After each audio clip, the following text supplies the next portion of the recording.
الله زمونږ په بچو کې زمونږ په نوسو کې خدای عالمان پیدا کړي.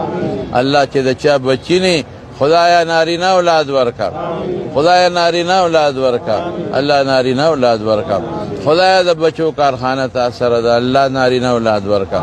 او چې د چا لور دي دعا وکړئ خدایا نارینه زامن ولا ورکا، نارینه زامن ولا ورکا، نارینه زامن ولا ورکا، صحتمن او دیندار بچی ولا ورکا.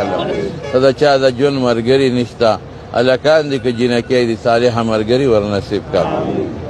الله موږ د خپل مبارک پیغمبر پر نقش قدم روان کا. الله دا چې کومه مرحله را صفات دي نن سبا بل ورځ غره آسانه کا.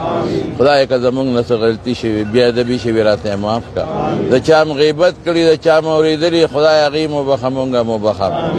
یا الله تا ته لاس نیولې دی خدایا زمونږ چې دا څومره ګروپ دی ټول خدای حجونه قبول کا. سربلند خان تبدو کې الله ټول مراحل د قربانو نن روان دي الله ټول ورته آسان کا. ته خیر او برکت نصیب کا. د هغه د ټول ورونو ډاکټر صاحب دي نور ورونو خیر او برکت عافیت نصیب. زما چې څومره دوستان دي ستاسو څومره دوستان دي خدای د خیر او د برکت ژوند نصیب کا. الله د فتنو نه وساته. الله زما چې چا دلته خدمت وکړ دا بعد الکان دي دعا وته وکړه د اخلاص نه خدای ته خوشاله کړي.